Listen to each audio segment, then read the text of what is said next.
लंबोदरम परमसुंदरमेकदंतं रक्तां त्रिनयनं परमं पवित्रम् उद्दाद्दिवाकरनिभोज्वलकान्तिकान्तं विघ्नेश्वरं सकलविघ्नहरं नमामि।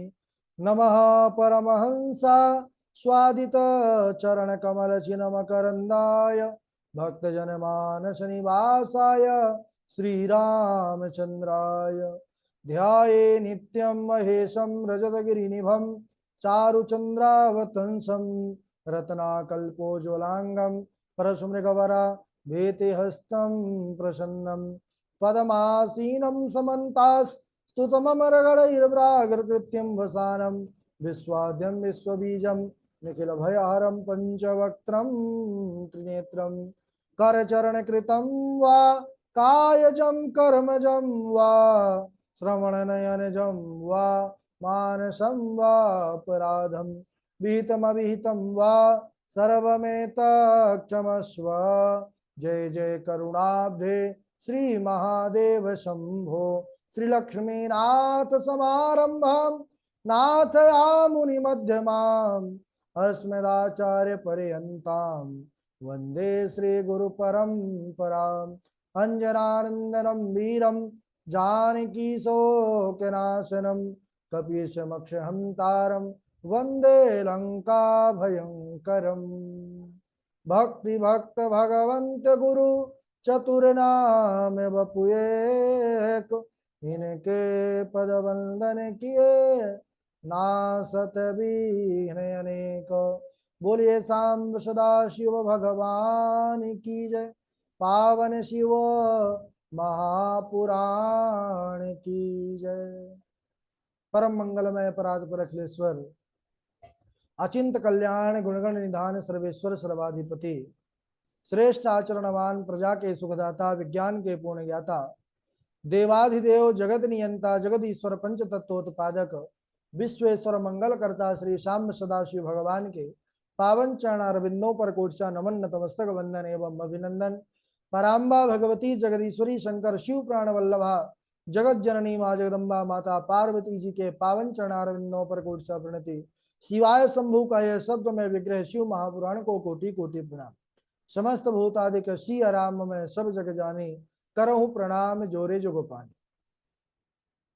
कल के दिवस में हम सब चर्चा कर रहे थे कि व्यास जी का प्रादुर्भाव किस प्रकार से हुआ। 24 अवतारों में व्यास जी का भी नाम आता है और यह पाराशर पुत्र कहे गए। तापसोयम महाभागे दृश्यंती गर्भ संभव तितीर्षुरस्ति धर्माभिश्चतुरामनाय पारगा।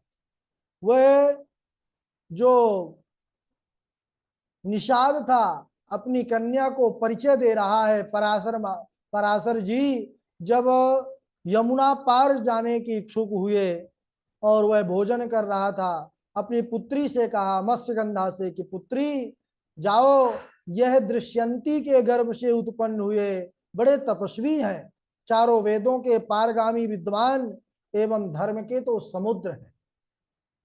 यह यमुना पार करना चाहते हैं, इनको यमुना पार करा दो। मत्स्यगंधा पार कराने लगी। व्यास जी का मन मोहित हो गया।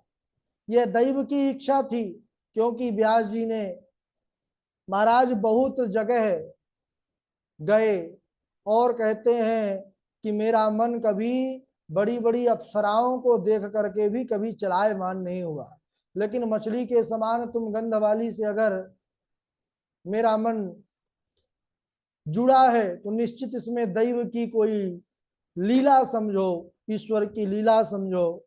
और पराशर जी के द्वारा संयोग से श्री वेदव्यास भगवान प्राकट्य हुए।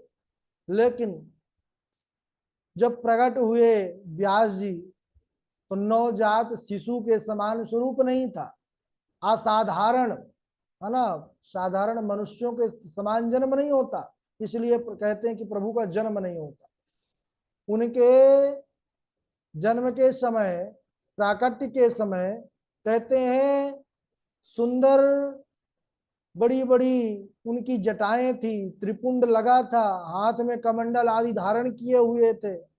और माता से निवेदन किए कि हे मैया, जब कभी मेरी आवश्यकता पड़े तो याद करना, मैं आ जाऊंगा। अब मैं यहाँ से तपस्या के लिए निकलता हूँ। और तपस्या के लिए चले जाते हैं। व्यास जी के होने के बाद भी उनका जो कुमारित्व था वह बना रहा। तो व्यास जी तपस्या करने के लिए चले गए और इनका नाम हुआ कृष्ण द्वैपायन। कृष्ण द्वैपायन बोले क्यों? तो कहते हैं द्वीपो द्वीपे जातो यतो बालस तेन द्वैपायनो भवत वेद शाखा विभना विजनाद वेद व्यास प्रकीर्तिता। द्वीप में, कृष्ण द्वीप में उत्पन्न होने के कारण यह द्वैपायन कहलाए। अवेद शाखाओं का विभाग करने के कारण वेद व्यास कहलाए। वेदों का विभाग, इसलिए वेद व्यास, जो विस्तार करे वह व्यास। यह वेद व्यास जी अनेक जो है देशों में, तीर्थों में भ्रमण करते हुए वाराणसीपुरी पहुंचे, जहां पर भोले बाबा सदैव अपनी कृपा बरसाते हैं। वहां पर जाकर विश्वेश्वर का और माता अन्नपूर्णा का उन्होंने खूब स्तवन किया, तपस्या किया। स्थापयामास पुण्यात्मा लिंगम व्यासेश्वरा विधम। स्वयं व्यास जी ने एक लिंग, शिव जी का ज्योतिर्लिंग स्थापित किया। और सज्जनों, वह ज्योतिर्लिंग व्यासेश्वर के नाम से जाना गया। कहते हैं जिसके दर्शन से मनुष्य संपूर्ण विद्याओं में पारंगत हो जाता है। अगर उस व्यासेश्वर लिंग का कोई साधन कर लिया, साधना कर लिया, तो कहते हैं बृहस्पति के समान वह विद्यावान हो जाता है। भक्ति पूर्वक विश्वेश्वर आदि लिंगों का पूजन करके वह बार बार विचार करने लगे, कौन? व्यास जी, कि मैं क्या करूं, कैसे आराधना करूं, किसका भजन करूं, जिससे मैं संपूर्ण विद्याओं को प्राप्त कर सकूं। जिसकी अनुग्रह से मुझे पुराण रचना की शक्ति प्राप्त हो। तब विचार कर उन्होंने मध्यमेश्वर शिवलिंग की आराधना करने लगे। और व्यास जी कहते हैं बड़ा उन्होंने जीवन में तप किया। बिना कठिन तपस्या के जीवन में कुछ प्राप्त नहीं होता है ना, बहुत संघर्ष करना पड़ता है। व्यास जी ने भी बड़ी तपस्या किया है। ऐसे ही हम सुन तो लेते हैं, व्यास जी ने वेदों का विभाग किया, 18 पुराण लिख दिया, महाभारत जैसा ग्रंथ लिख दिया। तो इसके पीछे उनकी तपस्या का भी कभी जिक्र हुआ? नहीं हुआ। अरे व्यास जी ने बड़ी तपस्या किया। व्यास जी वाराणसीपुरी में आकर के कभी निराहार रहते थे, कई कई दिनों तक वह कुछ खाते पीते नहीं थे, केवल भजन करते रहते थे।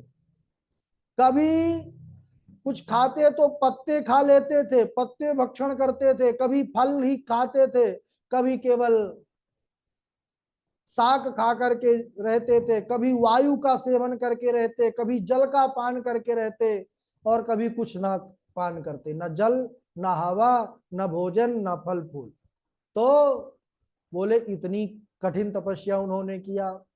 और तीनों समय, एक समय हम लोग पूजन करने के लिए समय नहीं निकाल पाते, तीनों समय आठों याम केवल भजन पर ही तत्पर रहते थे।